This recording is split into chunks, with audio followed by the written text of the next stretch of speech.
네, 여러분 안녕하세요. 김현입니다. 한 달에 한 번씩 수행평가 주제를 좀 학과별로 살펴보고 있는데요. 네, 오늘은 역시 또 이달의 수행평가 좀 진행을 해보도록 하겠습니다. 잠시만요. 잠시 시켜드리고요.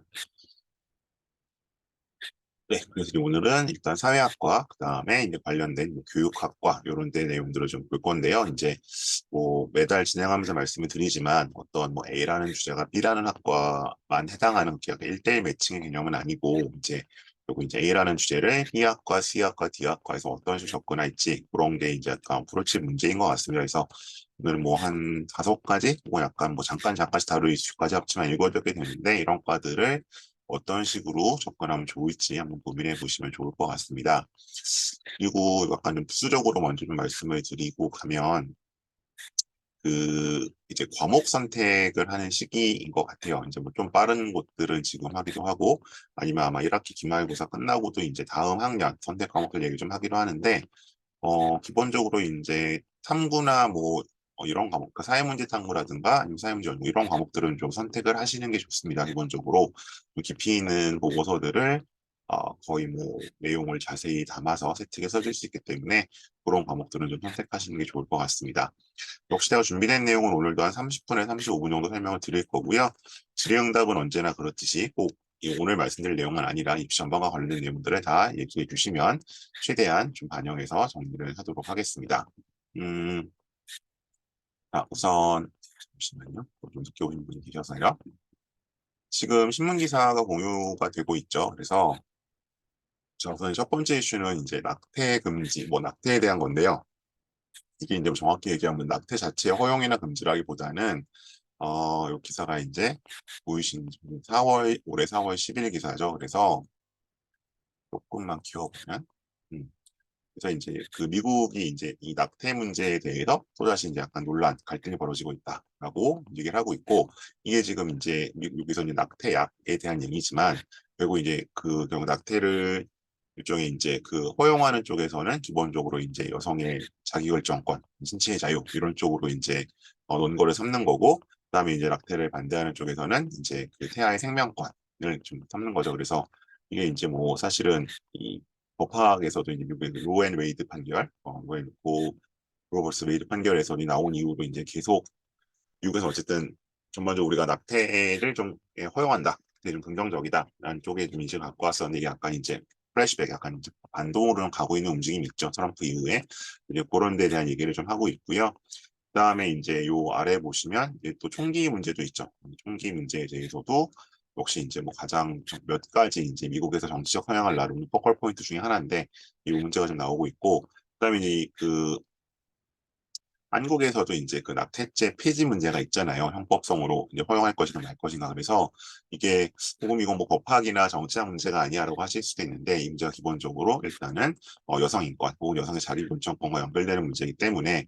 근데 이제 조금 사회학 쪽과 이제 이거 딱 나눠지는 건 아닌데, 이제 약간 사회학과 쪽 입장에서 약간 젠더 이슈가 있으니까 그쪽에서 이제 주로 어프로치 하는 분들은 상대적으로 이제 여성 인권이나 젠더 차원에서 얘기를 하는 반면, 또 이제 아동가족 쪽에서는 아무래도 이제 아동이라는 이제 키워드가 들어가 있다 보니까 상대적으로 이제 아동의 태아의 생명권 위주로 가는데, 이거는 사실은 뭐 정답이 있기는 힘든 문제겠죠. 그래서 이제 이거를 이제 이런 걸 이제 제가 소개를 해드리면 항상 나오는 질문이, 그러면 이거를 뭐 찬성해야 되느냐 반대냐고 이제 질문하시면, 저는 이 뭐 결론 자체가 찬성 반대로 나오는 게 그 중요하다기보다는 거기까지 가는 과정, 또 이 문제를 이제 고민하면서 본인이 양쪽 다 이제 팽팽하잖아요, 그런 얘기들이. 그래서 얼마나 신중하게 좀 고려를 했느냐, 이제 그 합리적이고 형평성 접근해봤느냐, 그런 게 더 중요할 것 같습니다. 그래서 이제 이런 거는 제가 이제 보통 보고서나 발표를 할 때 실제로 생기부 기재가 되는 건 채팅창으로 말씀을 드릴 텐데, 제목, 이런 걸 하게 된 동기와 계기,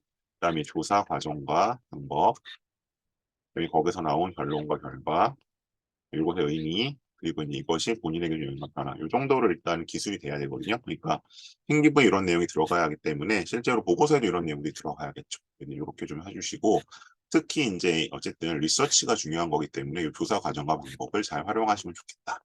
그래서 뭐 이게 여기서 이제 본인 생각, 그러니까 단순히 소개만 하지 말고, 그러면 본인 생각에는 어떻게 하는 게 좋을 것 같다. 근데 뭐 예를 들어서 미국과 우리의 상황이 다르니까 다른 결론이 나올 수도 있는 거고, 뭐 상황은 다르지만 뭐 이 이슈는 뭐 기본적으로 기본적인 어떤 포커스는 같기 때문에 같은 결론이 나올 수 있는 거고 이런 게 좀 중요하겠죠. 그래서 일단은 이게 이제 한 1년 전쯤에 이제 미국에서 약간 법원에서 나왔던 그 낙태 약간 그런 반동적인 움직임, 그러니까 반동이 나쁘다는 의미가 아니라 기존에 그걸 약간 뒤집는 움직임이 있었는데 거기에 대한 게 좀 이어지고 있어 가지고 왔고 역시 이제 그 우리나라에서도 있었던 이제 대체 형법상 폐지 문제와도 연관시켜서 탐구를 해볼 수 있을 것 같습니다. 그래서 이제 사회학과, 뭐 사회복지학과, 혹은 이제 뭐 아동가족학과가 공통으로 다루고 있는 주제입니다. 다음으로 가겠습니다. 그다음에 네, 이거 마찬가지로 이제 약간 여기서 약간 파생되는 이슈이기는 한데요. 잠깐만요. 네, 그 이제 뭐 진보 이슈 장려하는 깽교육 대선 주자들 가세 선거 정책. 그래서 이제 오크라고 하는데 웨이크의 과거문사형에서 이건 무슨 얘기냐? 깨우다를 뜻하는 오크의 과거문사형은 웨이크의 과거문사형은 미국 흑인들이 과거형으로 짧게 말했던 것을 유래됐다. 그래서 각성한 깨어있는 눈으로 번역된다. 원래 미국 인종차별 반대 운동에서 사회적 불의를 인식하고 있다는 뜻으로 사용됐다. 하지만 2020년경 보수 진영에서 진보적 의제를 두고 과도한 정치적 올바름에 빠졌다며 부정적으로 언급할 때 쓰인다. 그래서 이제 뭐 우리도 약간 최근에 비슷한 분이 형성되고 있는 것 같긴 한데 이제 PC에 대해서 정치적 올바름에 대해서 이걸 너무 좀 민감하거나 지나치게 강조하는 거 아니냐. 네, 그래서 이게 좀 타이트하다는 좀 약간 역시 마찬가지로 약간 기존에 이제 또 반동적인 움직임이 조금 있죠 여기에 대해서도 그럼 이제 이거를 우리가 어떻게 할 거냐. 그래서 그런 얘기가 있었는데 교육에 있어서도 미국에서도 이제 이런 약간 지적이 일고 있다. 뭐 대표적으로 들면 이제 어 잠깐 기사를 볼까요? 그래서 이제 여기 나올 수도 있을 것 같은데 2024년 대선을 앞둔 미국에서 이 표현도 문화 전쟁이 확산되고 있다. 뭐 그는 이런 뜻이었다. 근데 조롱할 때 쓰이는 말이다. 그러니까 좀 부정적으로 쓰는 거죠. 그래서 이게 이제 최근에 이제 요것과 관련해서 이제 약간 대중문화계에서 이슈가 있었던 게 그 인어공주를 이제 흑인 배우가 그 저기 연기한 경우 그래서 여기에 대해 좀 왈가왈부 말들이 있었죠. 그래서 이거 좀 너무 나간 거 아니냐는 얘기도 있고 뭐 그럴 수도 있는 거 아니냐는 얘기도 있고 약간 그런 것과 좀 연관이 되어 있습니다. 그래서 그럼 이제 여기 요 이슈 자체는 이제 약간 또 교육계에서 그럼 어떻게 해야 될 것이냐에 대한 문제와 또 연관이 되고 있기 때문에 뭐 양쪽 다 얘기를 할 수 있습니다. 이제 이 PC함이나 어쨌든 이런 진보적인 쪽에서는 아직 멀었다. 그럼 이제 뭐 우리가 먼저 젠더 이슈가 사라졌느냐 아니면 마이너리티가 평등해졌느냐 아직 멀었다 얘기하는 경우도 있고 이제 반대편에서는 여기서 얘기하는 역차별 문제라든지 그게 또 약간 뭔가 그 수단화 정치적 수단화되는 문제 같은 걸 지적을 하고 있죠. 그래서 그런 게 대해서도 한번 본인이 할 수 있을 것 같고요. 이제 그런 본인이 학생들이 학교에 있다 보니까 그럼 이제 이런 교육 이슈에 대해서 그러면 우리는 여전히 좀 더 아직 좀 갈 길이 먼 건지 아니면 지금 이게 오히려 약간 반동적이거나 아니면 부작용이 좀 일어나고 있는 건지 한번 또 고민해 보실 필요가 있을 것 같습니다. 그래서 이슈 자체는 이제 사회학 쪽에서 갖고 오는 이슈인데 이제 교육과 연관된 이슈로서 한번 고민해 보실 수 있고요. 이것과 관련해서는 제가 조너선 하이트의 채팅창에 쓰겠습니다. 나쁜 교육이라는 책이 있어요. 그러니까 조너선 하이트는 원래 정치 심리학자고요. 이제 이런 그 뭐 확증 편향이라든지 아니면 뭐 약간 그 뇌과학적으로나 심리학적으로 왜 보수와 진보가 아닌 이런 걸 주로 이제 유명해진 사람인데 이 사람이 이제 한 4년 전, 5년 전 나쁜 교육이라는 책을 냈습니다. 그러니까 이런 약간 과도한 피스양. 그러니까 뭐 이제 거기서 예를 들고 있는 거는 뭐 미국의 사례긴 한데 뭐 그런 거 예를 들면은 대학에서 이제 약간 보수적인 어떤 그런 인사의 특강 자체를 막는다라든지 아니면 뭔가 이제 어떤 이런 진보적인 교육에 대한 비판 자체를 가지고 문제를 삼는다든지 뭔가 이런 것들 약간 그런 것들을 지금 다루고 있어서 이 책과 연계시켜서 한번 진행시켜 보셔도 괜찮을 것 같습니다. 이거는 사회학 쪽도 괜찮고요. 아니면 이제 교육학 쪽에서도 한번 다뤄보실 만한 문제입니다. 자, 그럼 다음 넘어가면요. 그다음에 어쨌든 인구 문제 계속 나오고 있어서 좀 가지고 와봤는데요. 뭐 여기는 그냥 쭉쭉쭉 보고 넘어가시면 될 것 같아요. 그래서 최근에 여기 이제 뭐 결혼 안 하고 출산 포함 이런 얘기 있어서 이제 요 얘기 자체가 새로운 건 아닌데 그럼 이제 지금 인구 절벽 넘어서 국가 소멸로 간다. 이거는 그 인구학 자체가 일단 사회학에서 주요 분야이기도 한데 그럼 이제 인구가 이제 어떤 인구의 증가 문제가 다른 게 아니라 뭐 예를 들어 멜서스가 얘기했던 것처럼 무슨 식량의 문제가 아니라 이런 이제 결혼과 출산이라는 어떤 그런 재생산의 문제로 간다면 사실은 당연히 이제 이건 아동 가족학과의 굉장히 주요한 이슈가 될 수 있겠죠. 그래서 그쪽에서 이제 다뤄볼 수 있고 그래서 이제 뭐 여기와 관련된 기사들이 좀 최근에 많이 쏟아지고 있는데 뭐 예를 들면 이런 거, 뭐 어린이집에 42% 영세반이 없다. 그래서 이제 어린이집이 점점 소멸돼 간다는 기사들도 많이 뜨죠. 그래서 이제 그러면 뭐 이건 두 가지 측면이 다 있겠죠. 그럼 인구 소멸이라는 이 차원에서는 이걸 다뤄볼 수도 있겠지만 그러면 이제 그럼 이제 어린이집이라는 것이 그럼 없어지는 건 이 현상 자체는 어떻게 봐야 될 것인지. 그래서 이제 어린이집이 운영이 안 되니까 이제 점점 드문드문 있는 거잖아요. 그럼 이제 이게 점점 사람들의 이제 그러면 우리 집 주변에 뭐 반경 몇 킬로 안에 어린이집이 없고 마치 요새 병원이 없다고 하는 것처럼 그렇게 될 경우에 그러면 더더욱 또 이제 아이 낳기가 좀 꺼려지고 그럼 이런 악순환이 계속 반복되는 거니까 이제 이런 문제들을 어떻게 해결해야 할지 그래서 뭐 최근에 이제 그럼 정보가 나오는 것처럼 뭐 오늘 여기 자료엔 포함이 안 돼 있습니다만 그러면 뭐 학교가 돌봄까지 해야 되는 것인지 그런 이슈들로 한번 가볼 수도 있을 것 같아요. 자, 마찬가지 남성 70%, 여성 45%가 열을 안 낳겠다 라고 나와 있고요. 근데 이제 저는 여기서 보면서 조금은 이제 재밌다기보 조금 약간 의아했던 점은 어쨌든 출산에 의한 데미지는 여성이 훨씬 큰데 객관적으로 어쨌든 현실적으로 봤을 때 부정할 수 없는데 이제 그것이 이제 어떤 이렇게 퍼센테이지로 나오고 있다는 거. 그러면 대체 남자들은 무슨 생각하고 있는지 이만큼이 나오는 거고 여자는 무슨 이만큼이 나오는 건지 그런 것들. 그러면서 이제 결혼하겠다는 비율은 그래도 이만큼이 나오는데 출산에 대한 비율이 달라진다는 점 그런 것들 한번 보시면 좋을 것 같고요. 그다음에 마찬가지로 이제 인구 문제 해결 시간 5년도 안 남았다. 칼럼 하나 가지고 왔고 그리고 여기에 대해서는 이제 뭐 관련 책들은 이제 여러 개가 있으니까 한번 보시면 좋을 것 같고요. 예를 들면 이제 뭐 제가 그 아마 제 그 목록 같은 거 보신 분들은 보신 적 있을 것 같은데 이제 약간 요 책은 좀 나온 지가 됐습니다. 그래서 이제 그 서울대 보건대학원에 있는 조용태 교수 인과학하신 분이죠. 뭐 칼럼도 많이 쓰시는데 요 분이 정해진 미래라고 벌써 한 2017년 정도 나온 책이 아닌가 싶은데 어쨌든 이런 책에서도 요 문제를 좀 본격적으로 다루고 있습니다. 주실 것 같고요. 그리고 이제 요거는 이제 그 요 말씀을 드리려고 이걸 가지고 왔는데 우리가 결국 보고서를 쓰든 발표를 하든 뭐 뭘 쓰던 간에 기사도 마찬가지예요. 결국 핵심 질문에 대한 답을 하는 거거든요.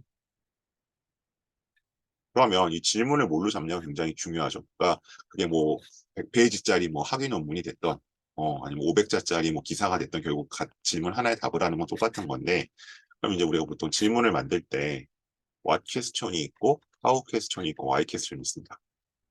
what은 이제 그 개념 어떤 대상의 정의나 개념을 이제 물을 때 what으로 물어보는 거죠.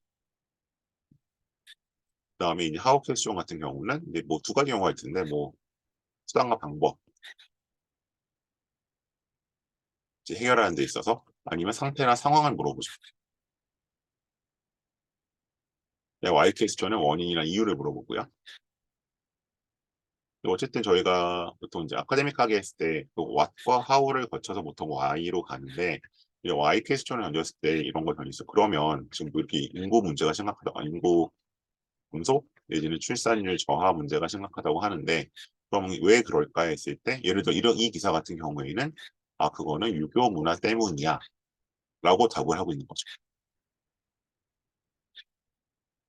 물론 이제 이거는 뭐 동일할 수도 있고 아닐 수도 있는데 이제 이거 원인을 하나 찾아가는 거잖아요. 그러니까 뭐 유교 문화 때문인지 아니면 뭐 요즘 젊은 세대의 개인주의적 성향 때문인지 아니면 정말 헬조선이라 그런 것인지 등등 이유가 있을 텐데 이제 이 시각은 이제 소위 말해서 일단 문화적 시각을 접근하고 있기 때문에 아마 기존의 학생들이 교과서에서 익숙한 설명하고는 조금 다를 수 있고요. 이제 아카데미 분야에서는 좀 문화적 설명을 많이 하니까 상당히 좀 편하실 수, 좀 익숙할 수는 있는데. 자, 그러면 이제 여기서 이제 뭐 자아 내용을 볼 필요 없고, 볼 수는 없고, 이건 한번 보시면 될 것 같고, 자, 이런 식으로 지금 기사는 다 언제 기사이고 어디 건지 보여드리고 있으니까. 그러니까 이제 유교 문화를 가진 동아시아 국가들의 공통점이 저출산 10개, 10개 상위 10개 중에서 6개국이 몰려 있다는 거죠. 그래서 이제 왜 그러냐 봤을 때 이 기사가 이제 찾고 있는 거는 이런 겁니다. 엄격한 성 역할 구분이 있어서 육아 가사를 여성 측에 돌리기 때문에 여성들 출산을 기피한다. 그 다음에 성에 관한 도덕적 엄숙주의 때문에 혼외 출산을 금기시한다. 전통적 가족 그런 소위 뭐 엄마 아빠 뭐 자녀 아들 딸로 구성된 이제 그런 약간 4인 가족을 이상적으로 한다. 그다음에 과거 제도의 그림자가 있어서 이제 어쨌든 이제 좋은데 취업하는 데 굉장히 집중을 한다라고 얘기를 하고 있는 거죠. 그래서 이제 이런 것들을 좀 정리해 놓은 거기 때문에 한번 뭐 그러면 여기 동의를 할 수도 있고 아닐 수도 있지만 뭐 이렇게 문화적 어프로치를 한번 해보는 거에 대해서도 한번 생각해 보실 수 있겠죠. 자, 이건 이제 원인을 찾아가는 기사였고요. 자, 다음 아까 이제 보셨던 것처럼 어린이집 없어지고 있다. 그래서 8년새 2,000개가 없어졌다 이렇게 하네요. 그래서 이제 이건 그러면 뭐 얼마나 심각한가에 대해서는 이렇게 답을 할 수 있겠죠. 어린이집이 8년새 2,000개나 없어질 정도로 뭐 심각하다. 그렇게 답이 될 것 같고요.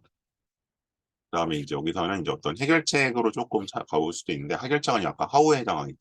좀 펴보면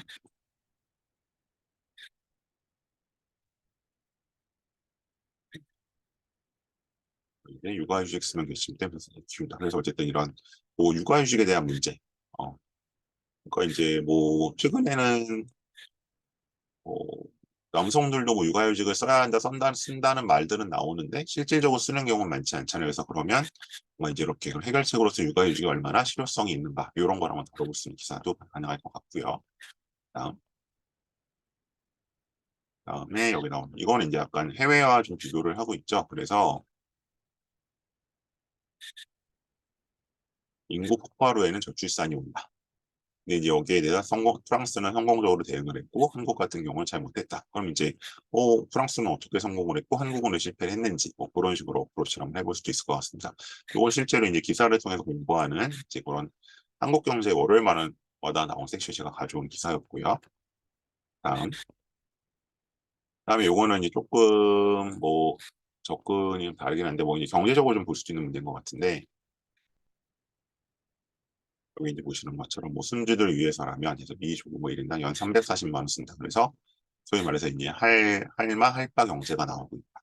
그래서 요거는 약간 이제 요 시장 음, 그러니까 이제 소위 조부 조모에 의한 어떤 양육 때문에 나타난 여러 가지 현상들 그래서 이제 그런 것들 그래서 모르겠습니다. 이게 그 조부 조모 입장에서는 또 양육 육아를 해야 되나라고 보실 수도 있긴 한데 어쨌든 이런 식으로 이제 전 세계적인 현상이 나타났다고 있다. 그래서 이거는 뭐 굳이 뭐 해결책이나 뭐 과정까지 가기보다는 이런 현상 자체를 소개하는 것으로서도 충분히 가치 있는 발표가 될 수 있을 것 같습니다. 이거는 조선일보 기사였던 것 같은데 네, 조선일보의 4월 28일 기사에서 다뤘던 내용입니다. 여기 뭐 있고요. 그다음에 이제 또 하나 대안적인 차원에서 봤을 때 뭐 이거는 복잡한 문제입니다.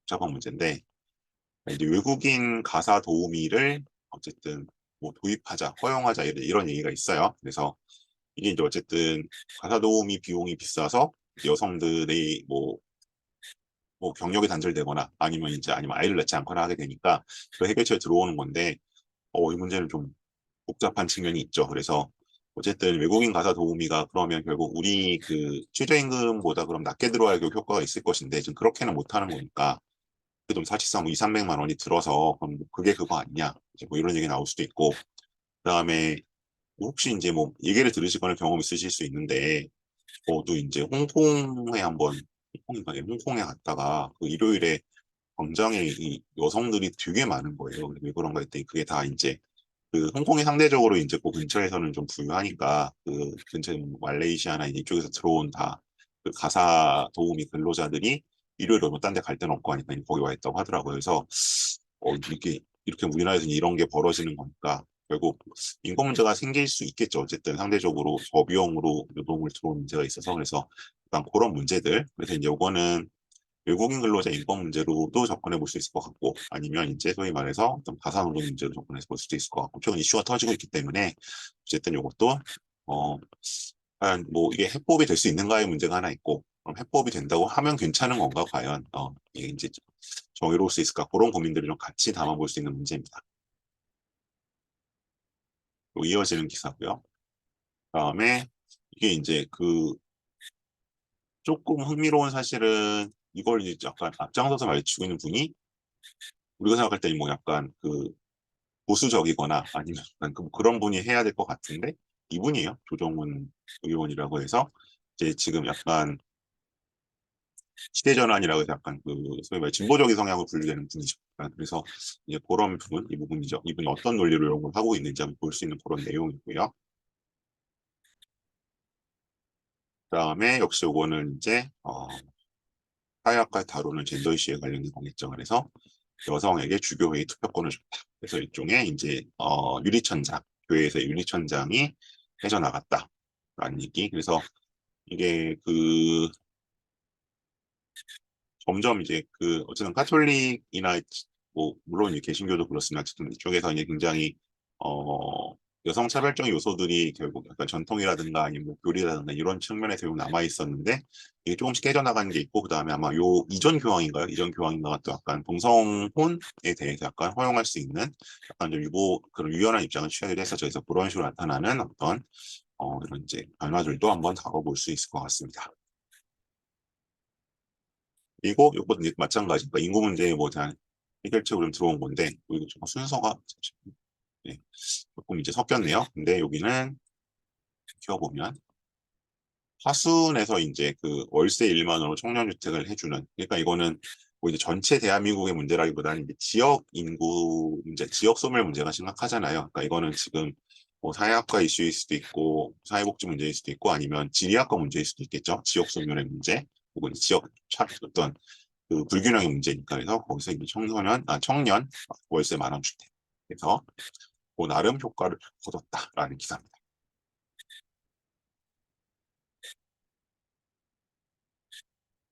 그다음에 이제 일본 출산율이 한국과 두 배다. 그러니까 우리가 뭐 많은 것들을 사실은 뭐 일본과 좀 애증의 관계에 있다 보니까 일본을 많이 비교를 하게 되는데 학교 출산율이 이제 뭐 일본도 떨어지고 있긴 합니다만 그래도 한국에 어쨌든 약 두 배다. 그러면 일본은 이 문제를 어떻게 해결하고 있나? 뭐 그렇게 한번 이제 해외 사례 좀 찾아볼 수 있을 것 같고요. 마찬가지로 이거는 이제 어, 경제학적 차원에서 어떻게 해야 되느냐. 여튼 이 사람은 이 분은 경제학부 홍석철 교수는 양육 교육비 부담의 원인이니까 이제 아동 가족 지원을 늘려야 한다라고 얘기를 하고 있습니다.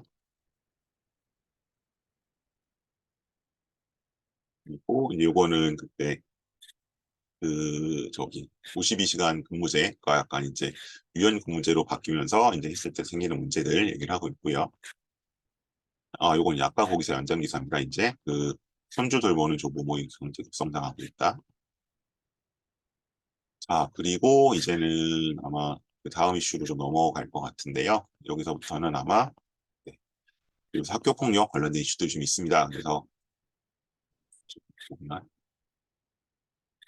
뭐 이슈 자체는 많아서 이제 그럼 이제 결국 이게 지금 해결의 방향은 약간 입시에 반영을 하자는 거잖아요. 이제 학교 폭력을 저지른 애들이 어쨌든 뭐 그것과 관계없이 입시로 갈 건 다 간다.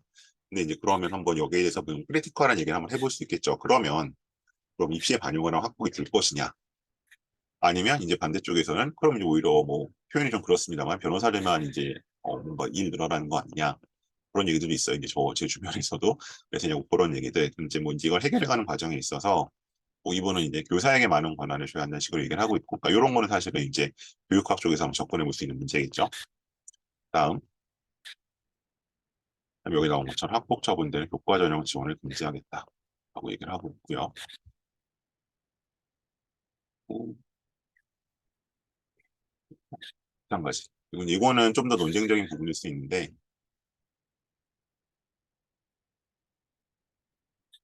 학폭 학교 폭력 기록을 취업에도 반영하자. 이게 그 생활기록부가 사실은 대학에 가면 끝날 것 같은데 제가 이제 좀 개인적으로 당황했던 건 제가 그 교수요원 사관학교 교수요원 시험을 보러 가는데 생활기록부랑 수능 점수를 떼오라고 그러더라고요. 그때 이미 입시 끝난 지가 한 5, 6년 지나서인데 그래서 이게 정말 오래 가는구나 생각을 했었는데 그래서 이제 그럼 이런 식으로 그럼 약간 취업이나 이런 걸 반영을 해야 되는 것이냐 아니면 근데 오히려 우리 보통 소년범이나 이런 또 얘기할 때는 아니 그 소위 말해서 아직 미성년자는 빨간 줄을 그어서 평생 앞길을 막아야 돼 이렇게 좀 반론도 나오잖아요. 근데 학교 폭력에 대해서 사실은 똑같은 논리가 적용될 수는 있겠죠. 그러니까 이게 뭐 학교 폭력 중에 정말 그 형법적인 문제가 돼서 가는 경우도 있지만 그렇게까지 안 가는 상대적으로 좀 덜 심각한 경우도 있는데 이걸 가지고 이제 그럼 주원고시를 남기는 게 맞느냐. 그래서 이거는 약간 고민해볼 문제고 이건 종종 의대나 사범대 입시에서 면접 때도 나오는 질문이니까 한번 고민해볼 만한 필요가 있을 것 같습니다. 자, 그다음에 이건 이제 조금 다른 이건 이제 좀 아동 가족 쪽에 가까운 이유인데요. 그 이거는 뭐냐면 이제 우리가 그 기본적으로 약간 생물학적인 차원에서 보면 이제 그 엄마가 누군지는 굉장히 확실하잖아요. 근데 아빠가 누군지는 사실은 뭐 실제로 이제 생모만이 알 수 있거나 생모들이 잘 모를 수도 있는 거죠. 생물학적으로 봤을 때. 그러다 보니까 이제 그 아빠에 대해서는 이제 결국 이제 뭐 이런 친생자 관계에 대해서 이제 그 부부 사이에 이제 애가 났어도 그것이 이제 추정될 뿐이죠. 그렇게 되기 때문에 그런 문제가 있었는데 이거는 이제 여기 보시면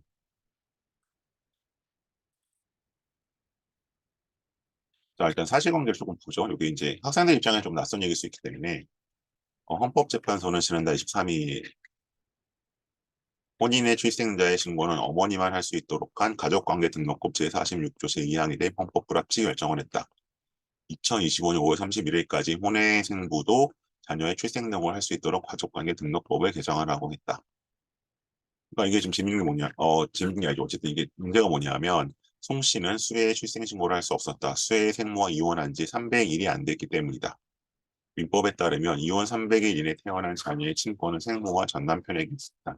생부인 송 씨는 출생 신고를 할 권한이 없었다. 생모는 수혜가 3살 때 집을 나가려고 떠났다. 그러니까 이 아이의 그러니까 혼인 관계였으면 혼인 관계에서 나오는 애는 뭐 아빠가 든 엄마가 든 수익은 상관없는데 혼외 관계에서 낳은 자는 엄마만 할 수 있다는 거죠. 음.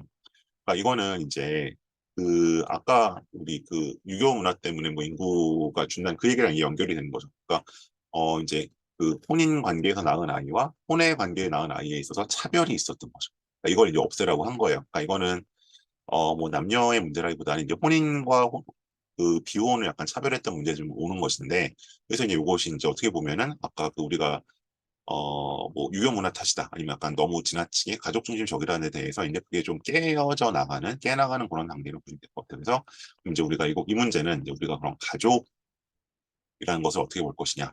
그래서 약간 전통적 가족 관계에서 약간은 이것을 조금은 유연하게 나간 그런 문제. 그래서 이제 이런 약간 움직임들이 있죠. 그리고 이거는 이제 어떻게 보면은 약간 사법 적극주의. 그러니까 원래는 이제 법을 개정하려면 이건 국회에서 해야 되는 거잖아요. 근데 사실 이런 약간 그 전통적인 어떤 그런 제도를 국회에서 개정하기가 쉽지 않죠. 왜냐하면 사회 인식이나 어떤 표 문제가 걸려있기 때문에.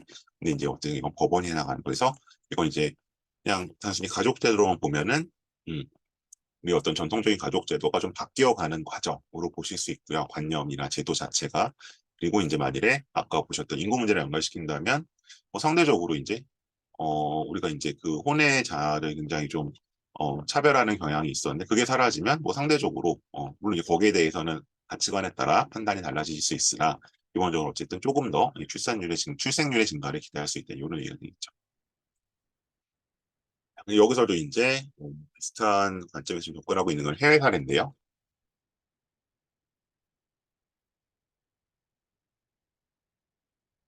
이제 여기서도 이제 상대적으로 인구가 이제 뭐 늘어나는 곳들, 학교 출산율이 뭐 이런 데는 그게 맞지만 뭐 인도 같은 경우에서 인구가 늘고 있지만 기본적으로 동아시아 쪽은 이런 선진국들은 출산율이 굉장히 낮잖아요. 그러니까 그 특히 이제 학생들 이거 보고도 약간 그 이 자료를 보고 이해 못하는데 그러니까 뭐 한 명 이상 낳으면 유지가 되는 거 아니에요? 그런데 기본적으로 어쨌든 어 출산은 이제 남녀가 있어야 되는 거니까 두 부모가 있으면 어쨌든 네, 2명 이상 낳아야지 인구가 유지되는 거죠. 생물학적으로 보면 그래서 그 이제 2인 미만이면 결국 다 인구는 줄어든다고 보셔야 될 것 같고 근데 그러면 이렇게 이제 애를 많이 낳는데 왜 많이 낳고 있느냐에 대해서 이제 그런 아이디어들을 좀 보고 있습니다. 근데 그 중에 하나로서 이제 우리와 비슷하게 중국도 이제 미혼 부모가 출생신고를 허용할 수 있겠다. 그럼 이제 상대적으로 이제 이게 좀 출생신고를 해야지만 결국 여러 가지 제도 안으로 들어가는 거잖아요. 그런 면에서 이제 좀 출생을 늘어날 수 있는 제도로 보고 있는 거죠. 그리고 이 문제는 뭐 연금개혁. 그래서 이거는 뭐 경제적인 이슈로 다루실 수도 있는데 제가 일단은 이거 이제 뭐 마크롱이 하고 있는 연금개혁 문제 이런 거. 그러니까 연금은 이제 사회학에서 다룬 이제 고령화 자체 문제에 대한 어떤 이슈가 될 수 있고요. 그다음에 이제 사회복지에서 다루는 결국 그런 이 고령, 특히 이제 우리 노인 빈곤 문제 굉장히 심각한데 노인 빈곤 문제를 어떻게 해결할 것이냐에 대해서도 이제 얘기가 되기 때문에 연금은 매우 중요한 이슈입니다. 뭐 경제에서 다루고 있지만 여기 사회복지나 사회학과 중요한 이슈고요. 보면 그래서 어쨌든 여기는 제가 일단 이런 식으로 프랑스 전공받을 이제 이런 게 나와 있고 어, 근데 이제 뭐 이슈들은 들여다보면 조금 있긴 있습니다. 그래서 기본적으로는 뭐 약간 그 특정 계층이나 그러니까 이건 사실 발생할 수밖에 없는 거긴 한데 일찍이란 저학년층이 좀 불리하다든지 아니면 유불리의 문제도 있고 근데 기본적으로는 이제 우리랑은 조금 다르게 우리는 이제 일을 더 오래 하고 싶어 하는 분들이 많죠. 지금 어쨌든 40, 50 이상 중에서는 근데 2030은 다를 것 같긴 한데 근데 이제 여기서는 어쨌든 은퇴하고 뭐 이제 다른 편안한 내지는 뭐 자아를 실현한 노후를 보내려고 했었는데 그게 이제 깨진다는 면에서 좀 반대가 좀 강한 것 같습니다. 그래서 그런 약간 인식 차이들을 다뤄볼 수 있을 것 같고 일단 프랑스 연금개혁 다뤄볼 수 있고요. 그리고 지금 우리도 계속 연금개혁 얘기가 나오잖아요. 그럼 우리는 어떻게 가야 되는지 이슈로 연계해서 갈 수 있습니다. 그다음에 역시 이제 계속 일단 이런 인구 감소와 고령화에 따른 문제로 가는데 이 문제도 사실은 심각한 문제죠. 그래서 이런 이제 결국 노인들이 늘어나는 상황에서 누가 이 노인들을 돌볼 것이냐. 그중에서 이제 사실은 뭐 우리가 이제 사회복지사라는 개념이 사회복지에 있습니다만 이 요양보호사라는 것들도 최근에 굉장히 양적으로도 늘었고 네, 어쨌든 그 질적으로 좀 중요한 역할을 하고 있죠. 거기에 대해서 문제들. 그래서 이제 이 노인 돌봄의 문제, 혹은 간병 살인 문제도 있죠. 이제 노노 돌봄을 하다 보니까 결국 이런 체력적으로나 심리적으로 결국 그 한계에 도달해서 같이 이제 거의 동반 자살을 하는 문제들, 뭐 이런 것들, 그런 문제들도 역시 관련된 이슈로서 다뤄보실 수 있고요. 그다음에 이제 요거는 이제 거기서 나오는 것은 이제 역시 아동가족에서 좀 더 다뤄볼 수 있는 약간 공유 주거 문제. 그러니까 공유 주거라고 하는 이야기가 결국 다른 말로 하면 새로운 가족의 문제거든요. 그러니까 기존에 혈연을 중심으로 했던 가족이 아니라 기본적으로 이제 동거를 기준으로 하는 가족의 문제 같은 걸로 연결해서 가실 수도 있습니다. 이건 좀 다른 얘기고요. 잠시만요. 보인 것 같은데. 네, 그 다음에 다른 기사 잠시만요. 하나 섞여 들어가서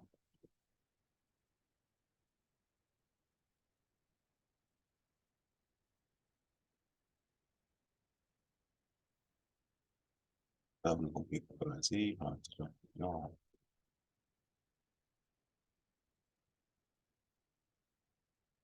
네, 이렇게 일단은 기사도 있고 다음에 기사들이 거기까지고 요겁니다. 네. 그리고 아마 그 문자 나간 걸 보셨을 것 같은데 이제 이렇게 새로운 인구 개념의 생활 인구에 의미한 그래서 요거는 제가 아마 지난번에 한번 소개해 드렸었는데 이슈와 논점이라고 국회 입법조사처에서 내놓는 자료들입니다. 그래서 이게 사실 고등학생들의 발표나 그 보고서 수준으로 딱 좋습니다. 내용도 수준도 그렇고 양도 그렇고 이런 게 딱 A4 4장으로 정리해서 나오거든요. 그래서 여기 보시면 이제 뭐 이런 개념들을 한번 접근해 볼 필요 있죠. 그래서 실질적인 인구가 아니라 이제 그 우리가 전통 생각했었던 그런 이제 뭐 그 주민등록 그 모사에서 이런 그 있는 게 아니라 여기 보시는 것처럼 생활 인구는 주민등록 인구 및 외국인 등록 인구 외에 지역에 체류하는 인구까지 포함하는 개념이다.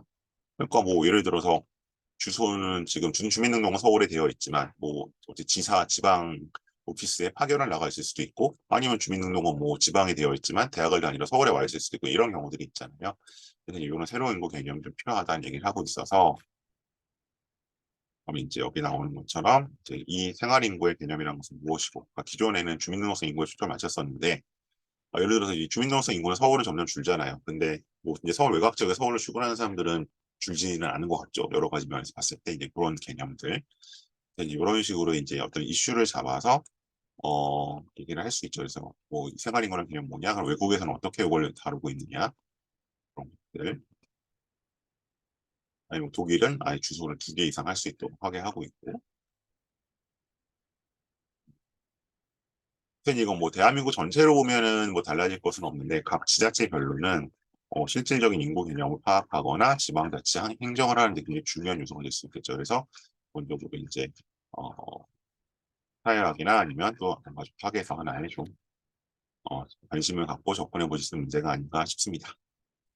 네, 그래서 일단 오늘은 이 정도 이슈들 좀 다뤘고요. 혹시 뭐 질문들 주시면 제가 가능한 범위의 답변을 좀 드리도록 하겠습니다. 오늘 쪽 관련된 이슈들 위주로 좀 보긴 했는데 오늘 드리는 말씀 아니어도 요 기사는 좀 잘못 들어갔고요. 요 기사는 아니고 입시 전반에 대해서 궁금하신 점들이 있으면 질문을 좀 주시면 좋겠습니다. 그리고 좀 올려주세요.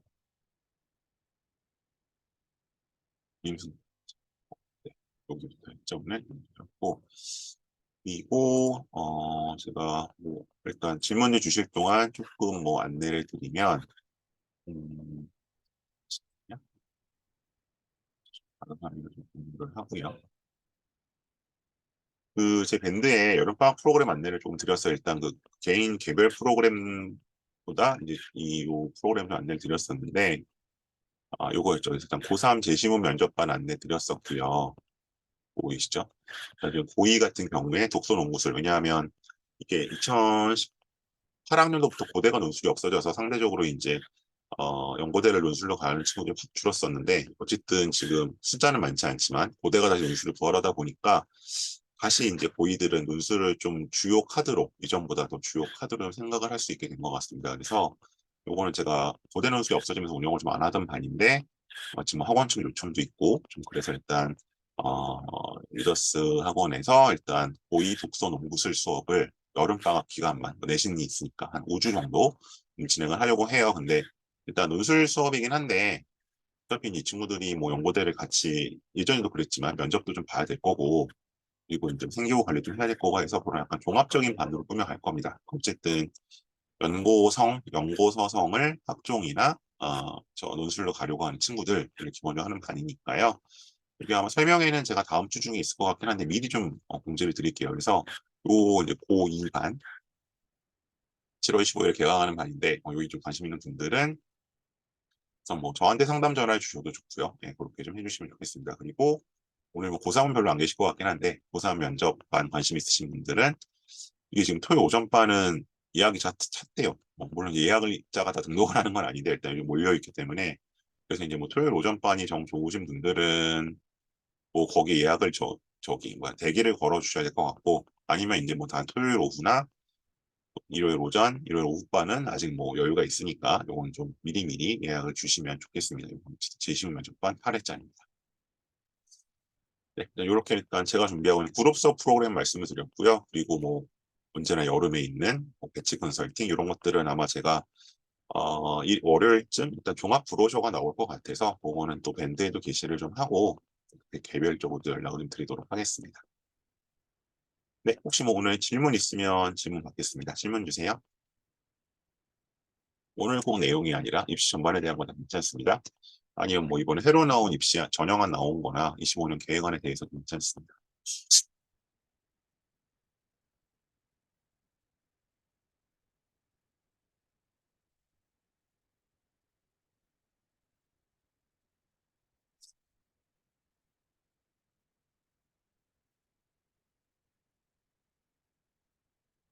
네,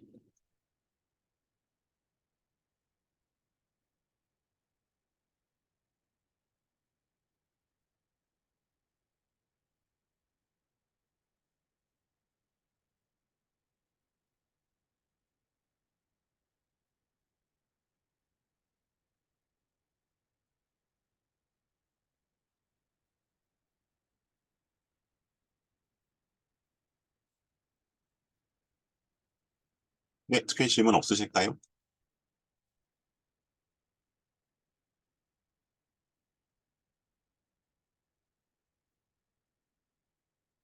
네, 도움이 되셨으면 다행입니다.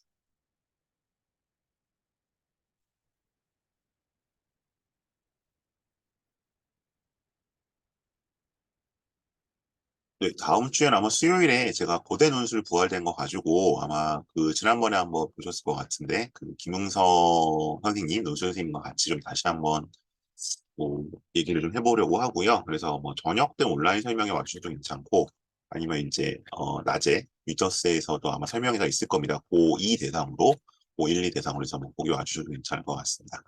네, 오늘은 그럼 이 정도로 마무리하고요. 다음에 더 좋은 내용으로 찾아뵙겠습니다. 고맙습니다.